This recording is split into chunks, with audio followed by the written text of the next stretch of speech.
Hi friends, welcome to Swabika vlogs. ఈరోజు మనం చల్ల పునుగులు ఎలా తయారు చేసుకోవాలో చూద్దాం. ముందుగా 1 కప్ మైదా పిండి, 1/2 కప్ బియ్యం పిండి, అలాగే 1 కప్ పెరుగు తీసుకోవాలి. ఇందులోనే సన్నగా కట్ చేసుకున్న ఉల్లిపాయలు, పచ్చిమిర్చి, కొంచెం కొత్తిమీర, 1 స్పూన్ జీలకర్ర, రుచికి సరిపడేంత సాల్ట్, చిటికెడు వంట సోడా వేసి అన్నీ బాగా మిక్స్ చేసుకోవాలి. ఈ విధంగా అన్నీ బాగా మిక్స్ చేసుకున్న తర్వాత ఇందులో కొంచెం వాటర్ యాడ్ చేసి బాగా కలుపుకోవాలి. చల్ల పునుగులు అప్పటికప్పుడు తయారు చేసుకుంటాం కాబట్టి 1 కప్ మైదా పిండికి 1 కప్ పెరుగు అనేది సరిపోతుంది.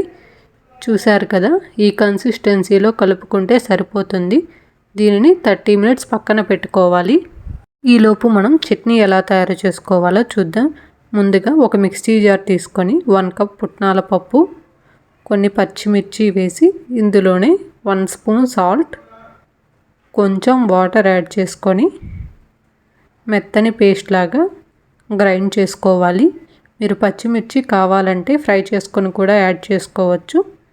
ఈ విధంగా పేస్ట్ చేసుకున్న తర్వాత దీనిని ఒక బౌల్లోకి తీసుకోవాలి. ఇప్పుడు మనం పోపు ఎలా తయారు చేసుకోవాలో చూద్దాం. 1 స్పూన్ ఆయిల్ వేసి ఇందులో కొంచెం ఆవాలు, కొంచెం జీలకర్ర, కొంచెం కరివేపాకు, అలాగే ఎండుమిర్చి వేసి బాగా ఫ్రై చేసుకోవాలి. కొంచెం ఫ్రై అయిన తర్వాత దీనిని ఇందులోకి యాడ్ చేసుకోవాలి. అంతే, చాలా సింపుల్గా పుట్నాల పప్పుతో చట్నీ తయారు చేసుకోవచ్చు. ఈ చట్నీ చల్ల పునుగుల్లోకి చాలా టేస్టీగా ఉంటుంది. ఒకసారి మీరు కూడా ట్రై చేసి చూడండి. 30 మినిట్స్ తర్వాత పిండిని మరొకసారి బాగా కలుపుకోవాలి.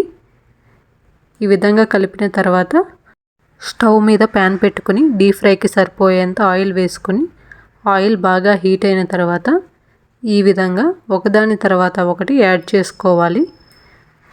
ఈ విధంగా అన్నీ యాడ్ చేసిన తర్వాత బాగా 2 వైపులా ఫ్రై చేసుకోవాలి. చూశారు కదా, ఈ విధంగా ఫ్రై అయిన తర్వాత వీటిని ఒక ప్లేట్లోకి తీసుకుని సర్వ్ చేసుకోవాలి.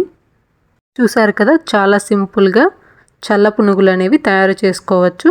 మీకు ఈ వీడియో కనుక నచ్చినట్లయితే మీ ఫ్రెండ్స్ అండ్ ఫ్యామిలీ మెంబర్స్కి షేర్ చేయండి.